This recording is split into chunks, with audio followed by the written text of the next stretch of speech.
You're listening to the What the Wrestling Podcast, the show that brings you all things wrestling with your host, RJD.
Oh, you already know what time it is. Perfect. Man, y'all guys already know AEW.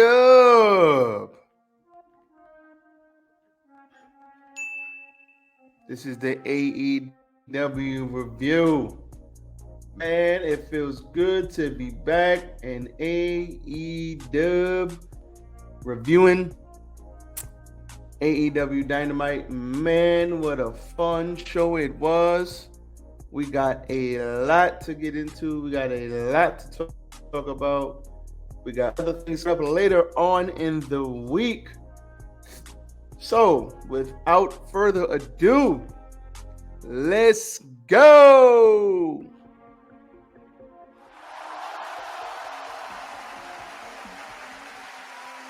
Yes. 'Tis I, RJD here. Welcome, everyone, to What the Wrestling. Once again, I am your host, Perfect. RJD. Let me fix my hat, man. I'm looking crazy out here. I am your host, RJD. Man, oh man. AEW coming to you live from Seattle. Last night, it was a great show. And why is my hat so crooked? It was a great show, fun show. But first things first, hit the goddamn like button. Like, comment, share, and subscribe to the channel. What the Wrestling? Facebook, YouTube, SoundCloud, Apple Podcasts, TikTok. And we got other platforms coming soon. Let's stop the mierda. Hit the like button, HBO, baby. Help a brother out. You already know what it is, man. Let's get into this. First things first. Seattle. Thank you. Thank you, Seattle. You guys are fucking up. Matter of fact, let's give Seattle a round of applause. Let's clap it up for Seattle. Seattle. Listen, Seattle. If you hearing me right now and you are from Seattle and you had that show last night, I thank you from the bottom of my heart. You see, it's shows like that with crowds like that when I was a kid that I saw that made me love professional wrestling. Man, hot ass crowd, dope show, going crazy for everything. Booing, cheering, just going crazy. People all the way up top to people all the way down below. Everybody showed up and showed out last night for Seattle. I want to personally thank Seattle. Guys, fucking awesome. Real talk. Perfect. Let's talk about the set. What is it? Mike, man, what the hell is his name? Mike Manson, not Ms. Oh, this is I mispronounce it. AEW newest backstage signee. It's Mike something. I don't want to mess his name up. What is this brother's name? We know now that he is part of he was part of WWE. He had a lot to do with their setup and everything else like that. But now he is with AEW, and man, oh man, not newest. No, not Naomi. What is his name? We're gonna find it. You stupid. Because I gotta give the brother his props. Who said for AEW? The new set looks phenomenal. It looks fire. Come on now. What is it? Is it Mike? Man, I gotta get his name. All right, well, it's not popping up now. I'm gonna get his name, and I'm gonna make sure I credit this brother because it may be Tony Khan, it may be him, it may be a combination of both. It's irrelevant. The new set, the new hard cam, the close-ups on the faces, everything about the set looks dope. And I know he was a strong contributing factor to it. So shout out to him because he did his damn thing. And this set looks phenomenal. The set looks great. The set looks great from last night. So we got the great looking set. We got the crowd looks awesome. Everything is looking A1. So I want to shout out AEW for all of that because they showed up and showed out last night with all of the changes that they have made. So now that we got that out the way, start off the show with Pretty Ricky himself, Mr. Ricky Stocks. We start with Mr. Pretty Ricky. I don't know why this is like so low. There we go. And he had himself a good old-fashioned match with Angelo Parker and Daddy Magic out there. And he had himself a fantastic match than Chris Jericho. And man, stuff here. What the hell is going on with this music? You know what? We're going to kill it. We're going to kill it. Because this shit ain't making no sense. It's like skipping and shit. There we go. Kill the goddamn music. We don't need the music. We don't need the music. The hell out of here with that garbage. Nope. Get the fuck out of here. We don't need the stinking music. We got me, RJD. Now, like I was saying before this thing so rudely interrupted me. Damn internet acting crazy. We had Jericho out there, and Jericho was out there with Ricky Starks, and they had themselves a great match. We had a lot of back and forth. Ricky Starks is out here looking like a goddamn star. He wins. The crowd goes crazy when Jericho hits the code breaker. Then Jericho tries to get the Judas effect, gets reversed. Rochambeau gets reversed, and it gets reversed into the walls. The crowd's going crazy. Ricky is like, I can't tap, tries to get himself over to the ropes, but Daddy Magic, if I'm not mistaken, whacked him with the goddamn baseball bat. Aubrey didn't see it. So they turn around and Aubrey lifts his hand up one, lifts his hand up two, lifts his hand up. No, Ricky is still alive, baby. And Ricky Starks fights his way over to the ropes.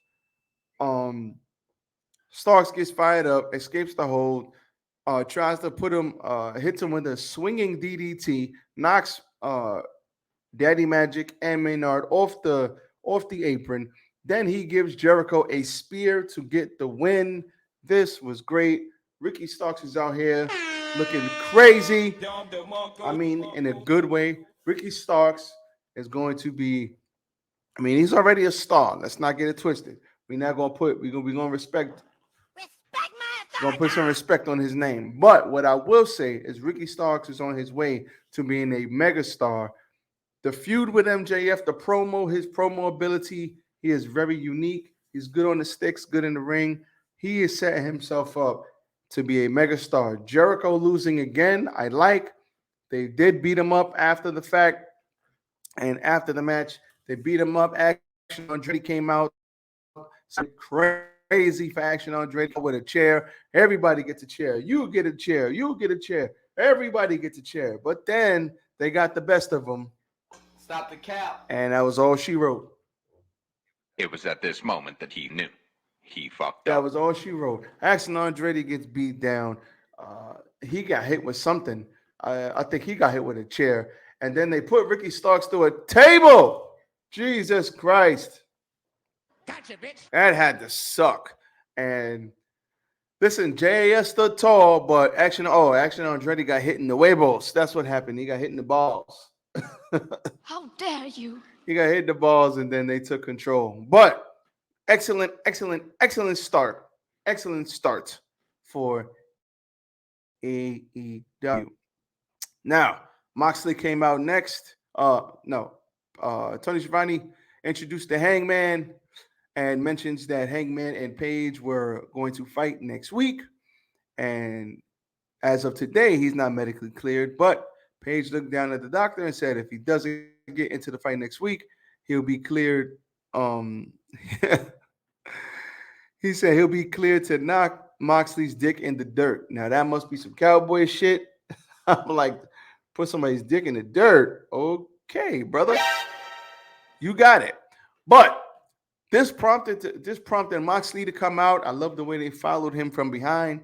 Excellent stuff there. Moxley gets into the ring, and we on TV could hear Mox, but the crowd couldn't hear Mox. So Mox is starting to talk, and the crowd is like, we can't hear you. We can't hear you. So they give him another mic, and then he starts talking. Now, once again, the TV audience can hear Mox. The crowd cannot. So Mox goes into the corner, and he's like, man, can I get a mic? What the fuck? Stop it. Get some help. So after a couple of F-bombs, I'm sure the FCC is going to have a field day with that fine. He says, Seattle, can we get this back on track? All right, great.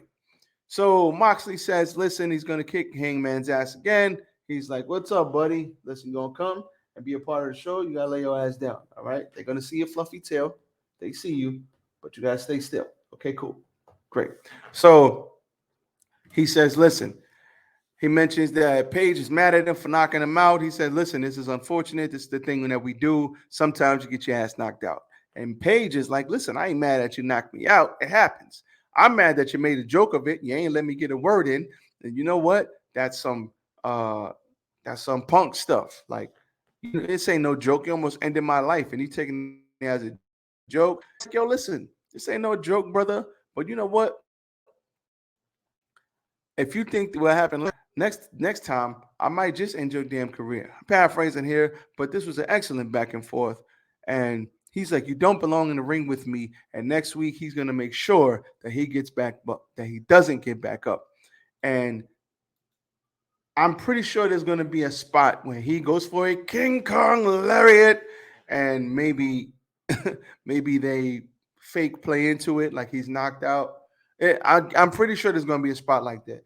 This is going to be a great match where these guys beat the holy hell out of each other, and I'm all here for it. Yes, please. May I have another? So, great build. These guys haven't even had a match. All they've done is take real life stuff and put it into TV. I love it. You love it. It's all good. So, Samoa Joe and Darby Allin had a video package where Samoa Joe is your insolence. What did he say? He said your insolence will not be tolerated in the kingdom or something like that. Shout out to the king of the king of TV. Shout out to Samoa Joe. The Acclaimed. Yo, listen. So not only did we get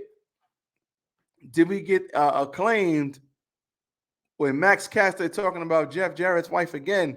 Hey, hold on, stop the show. Listen. Jeff Jarrett's wife, okay? Karen Jarrett, okay? Listen, we know it's wrestling. We know wrestling. There's very few doors that will not be opened in wrestling. Listen, people are going to go low and they're going to hit you where it hurts. Caster had a rap saying that Karen Jarrett should say less because she's getting dragged more times on the internet than Skip Bayless. And Skip Bayless right now is getting dragged for him and Shannon Sharp going back and forth. Don't know what's going to happen with that. And then there was a Dixie Carter reference in there. And they even had an Andrew Tate reference in there. Man, oh man. Shout out to Max Caster. When you hear that, the Acclaim, listen. You stop what you're doing, you put your remote down, and you watch Max Caster rap. You do not stop Max Caster from rapping. So shout out to Max Caster for doubling down on the Karen Jarrett hate. All right. Shout out to Max Caster. Let's give him a Don DeMarco. This was a fun match. I love the Acclaimed matches because those brothers can wrestle, but then they can also have fun, and then they have the shenanigans coming out. So there was a Jeff Jarrett scissoring, mocking segment where all three of the Acclaimed members mocked Jeff Jarrett. Jeff Jarrett gets excellent heel heat. Now, stop the show. If you don't like Jeff Jarrett, I'm sorry. I like Jeff Jarrett. You know why? Because he gets some of the most organic heel heat you will ever get. Jeff Jarrett, first of all, he's in great shape for his age. I don't know how old he is. Probably in his 50s. But I remember Jeff Jarrett when I was like 8 years old. J-A-double-E. Wait. J-A-double, whatever the hell it is. I know I messed it up. You stupid. E-double-T. Whatever. J-E-double-F. J-A-double-E. I don't fucking remember. You stupid. I just hit the button on myself again. I messed it up. I might clip this up and put it up to make fun of myself. Listen, I remember Jeff Jarrett when I was a youngin', man, watching TV, WCW, and Jeff Jarrett was on TV. I was like 8, 10, 12 years old. I'm 35, and he is still on national TV wrestling. This is crazy. And he's wrestling through and through. He knows between him and Dan Lambert, like, they just know how to get people to hate them. Like, I don't understand. Like, shout out to Jeff Jarrett, man. Listen, I know people get mad, like, oh, why is he on TV? That spot could go to somebody else. We get it. But damn, just appreciate the brother being in fantastic shape and still doing it at a high level. Shit, he's a legend. Let's just appreciate it. We don't need to see him every week, but we appreciate Jeff Jarrett here, man. We do. Well, I do. It is what it is. But him and Lethal came in. They end up taking control, and I really like the ending of this match. So I believe it was Bowens got hit with, I think, a face buster, and he went to get pinned. Now, being that Daddy Ass got thrown out because Sanjay did something to him, and then he got baited into getting thrown out. And then they were about to throw out Sanjay Dutt and the other guy. And between all the referees coming out, they all was getting thrown out. And in the midst of the commotion, Bowens got hit with somebody's finisher. He put his leg on the rope. Sanjay pushed it off. So they counted 3, and we had Lethal and Jarrett as the new tag team champions. And I was like, Get the fuck out of here! Nope. Nah, fam. I wasn't buying that nonsense at all. But Aubrey, shout out to her, came out and said, no, his foot was on the rope. You made a mistake. They got involved. No, restart the match. They restarted the match, and Singh ended up rolling up Jay Lethal for the win. So Lethal, who got rolled up, doesn't matter. They got rolled up for the win. Shout out to Bowens. Shout out to Caster. They win again. Now, there will be a rematch on Rampage, but they're going to win again. It's fine. This was great. It was fun, which is what I love. I love fun. This was very fun. Crowd ate this up. Awesome stuff here. Then we had Tony Schiavone interviewing Jamie Hayter and Britt Baker, the Doctor, DMD, about their match against Saraya next week. Now, here's the interesting part. And I will have a review of Wrestle Kingdom up later today or tomorrow morning. So I'm probably going to schedule it for tomorrow morning. I'm going to talk about everything coming out of Wrestle Kingdom, everything about Wrestle Kingdom. I'm going to review all the matches shortly. I'm going to talk about what I'm about to talk about right now in a little bit more depth, because Sasha Banks is no longer the boss, and she's no longer Sasha Banks. It is Mercedes Moné. That's who it is now. And shout out to Mercedes, because word on the street is that she has signed with AEW, and she has appeared at Wrestle Kingdom. She did appear to lay out Kyrie and stop the show. Everybody mad about the botched move. Tranquilo, relax. The move wasn't really botched by Mercedes. It was, botched by Kyrie, because she was supposed to land on her legs and take the DDP, but she landed on her knees and took the DDT. So it kind of looked off because of that. And everybody talking about, oh, there's no crowd reaction. They didn't even go crazy for her. She's not even a big star. Man, You stupid.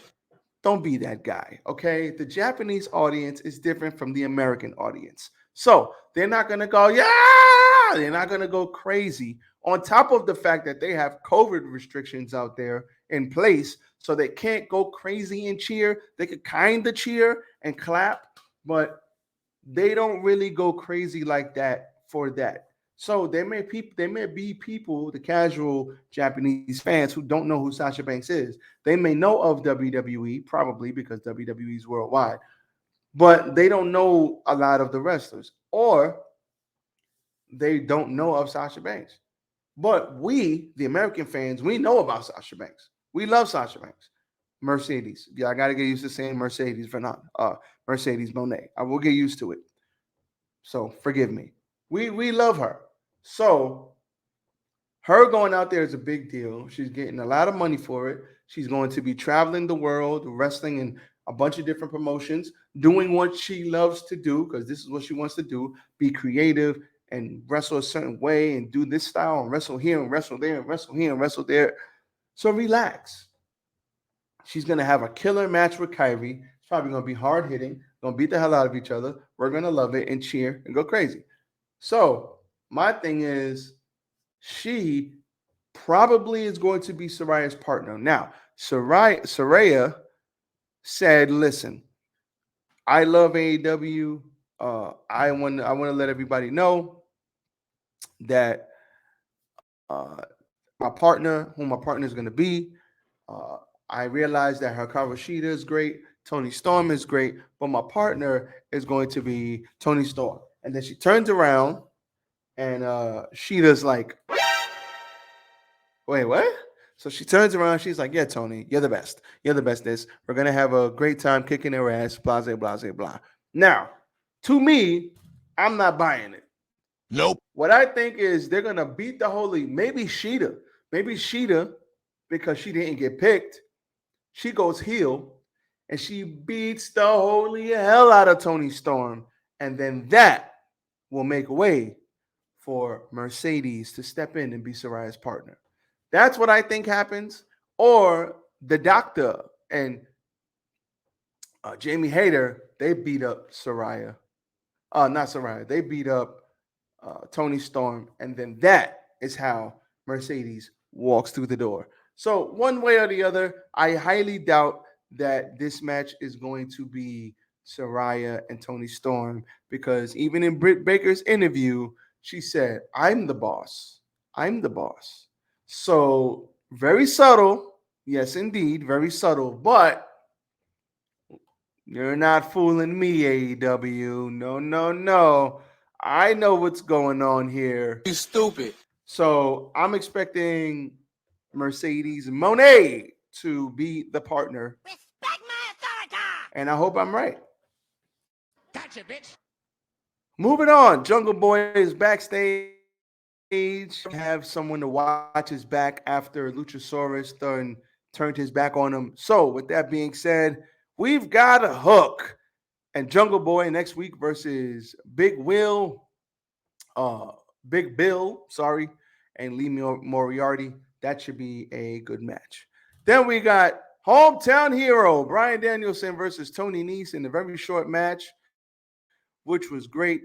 Tony Nese started off the match hot, but Danielson got the better of him, hit him with the knee, and then he looked at the crowd and he said, "I'm going to kick his fucking head in." And then he stomped him out, put him in the label lock, called it a day. Now, after the match, Danielson said he was feeling froggy and he wanted another fight. He told MJF, "Get your ass out here." And everybody was like, Give me a hell yeah. I said, give me a hell yeah. So MJF came out and he said, "Cut my music, cut my music." So MJF said, "Listen, you want me to wrestle you here? No, I'm a special attraction. So I wrestle when I want." And he said, if Lance Storm and Dean Malenko could have a child, he'd still be more charismatic than Danielson. MJF wouldn't be surprised if Danielson's mother in 1981 opted for a goat. Even though you look like a goat, it don't make you the goat. But he said, yeah, if she opted for a goat instead of a human suitor. So Danielson, he came back and clapped back and got jokes. Respect my authority! Danielson said, the boys in the back talk about how MJF's mother had many suitors. Even the folks in the crowd, they've seen how many suitors she's had as well. And I was like, okay, MJF, okay, Danielson, we see you play up. Now listen, if you listen to Bryan Danielson in interviews and you hear other people talk about Bryan Danielson, he's got jokes. He can be a bit of a dick. So he's got jokes. He got a mouthpiece on him. So ain't nobody you're not gonna sit up here and just crack jokes on Mr. Danielson and think that he's just gonna lay there and take it. Oh no. He's got jokes in real life. So I'm pretty sure if they let these two go in promo battles, he could keep up with MJF. I'm pretty sure. MJF said, listen, the title is around my waist. Triple B is around my waist. That makes me the best in the world.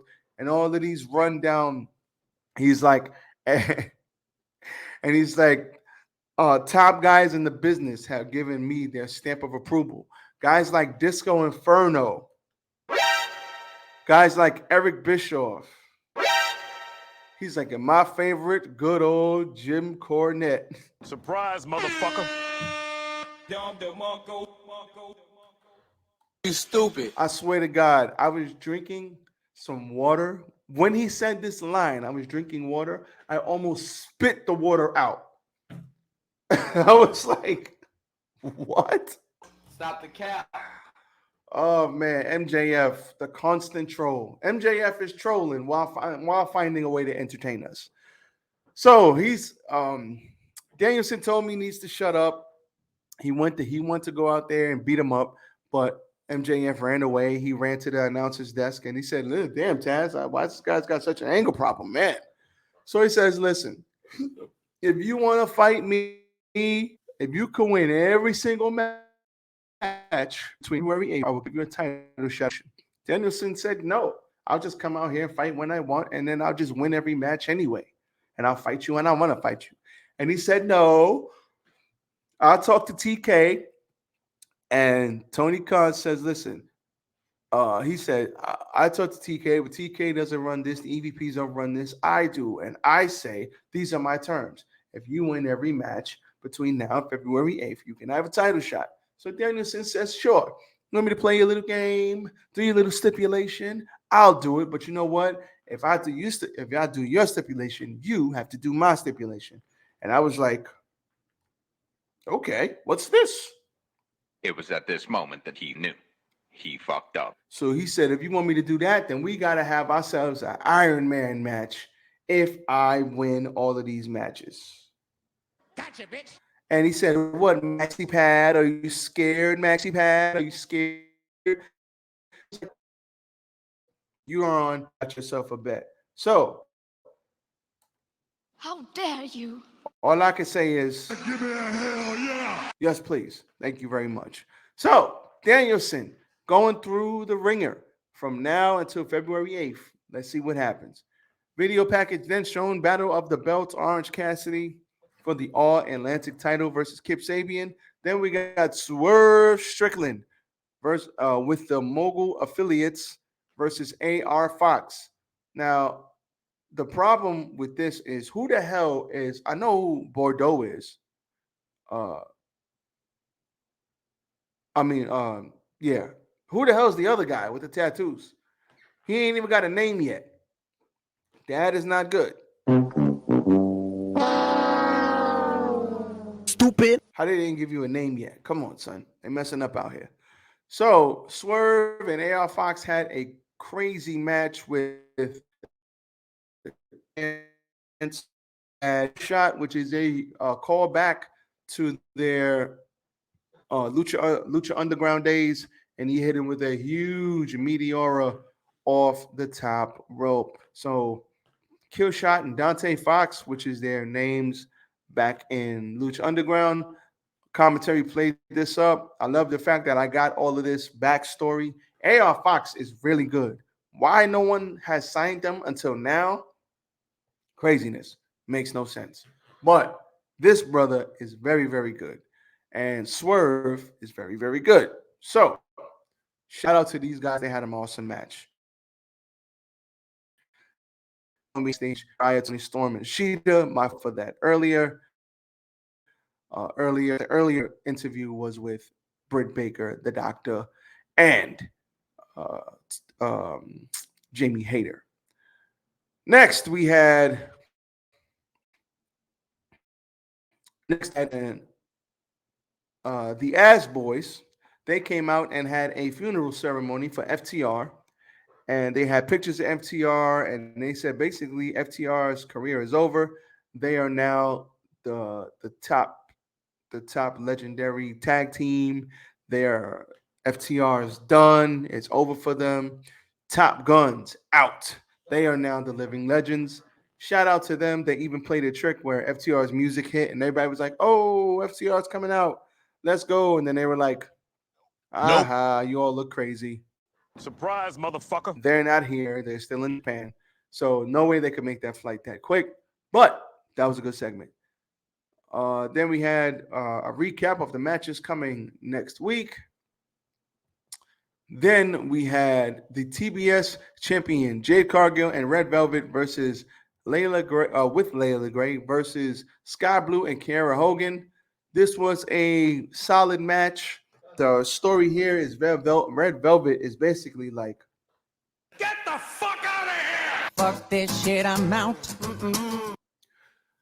she went to tag in Red Velvet. Red Velvet jumped off the apron and said, "You know what? I'm done with you. Tired of this." Walked away. And then Kiera Hogan tried to roll up Jade. But at the end of the day, Jade pump kicked the hell out of her and got the win.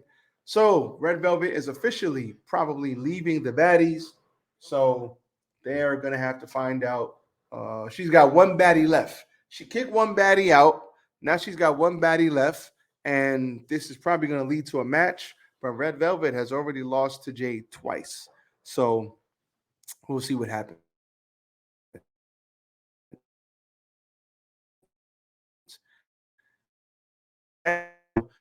Stanley up to unbelievable because Stanley just as powerful as Jesus. It would have been great. But we wish Statlander the best. We hope she comes back extremely soon. Then we had Darby Allin and Samoa Joe. This match started off with Darby hugging one of his mentors who helped him basically become a wrestler and mentored him. His mentor had died 5 years ago, but his son is like a wrestling prodigy right now, but he's still in high school. And he hugged him. Wayne. Yeah, Nick Wayne. There you go. That's his name. the senior passed away 5 years ago, but I guess the Nick Wayne and his mother were there at ringside. Samoa Joe came out looking like the big Samoan badass that he is, tried to choke out the kid. Mr. Darby Allin does the torpedo Darby. He damn near legit hurt himself for real on that dive. Then he hit him with the skateboard. They went up the ramp. He freaking jumped off of some shit, he jumped off of some shit, then got on a ladder and jumped off of that. Damn near landed on his feet, but his leg buckled. They got back in the ring, and then Joe began to go to town on him. But Joe went for the muscle buster. Allin slid up. He got up. Joe countered with the rear naked choke. Allin got out of that too. As that happened, Joe pulled off the corner buckle pad. Allin tried to roll out the stunner, but it didn't work. He fell into the rear naked choke again. Darby hit his chest like Sting, and he ran Joe face first. You hear me? First face. Stupid. He ran Joe face first into the buckle, hit a cold red, hit one coffin drop on his back, then hit the other coffin drop on his front, on his stomach, to get the hometown win. Shout out to Darby. Then Sting came out and gave him a huge hug because Sting gave him the pep talk of all pep talks last week on Rampage. Not a lot of people saw it, but it was fantastic. And Darby Allin is your new face of TBS. He is a TBS champion. This was fantastic. So, listen, not perfect scenes, but this show was utterly fantastic. There is fun. This show fun. Seattle, thank you once again for showing me constantly. I love pro wrestling because this was the crowd and just a fun show. The different presentation. Thank you. Everybody, I'm gone. Everybody out here, enjoy. I am out. So I'll holler at y'all. Everybody, stay tuned for tomorrow with your Wrestle Kingdom 17 review. As for me, I'm out. Be safe, everybody. Peace.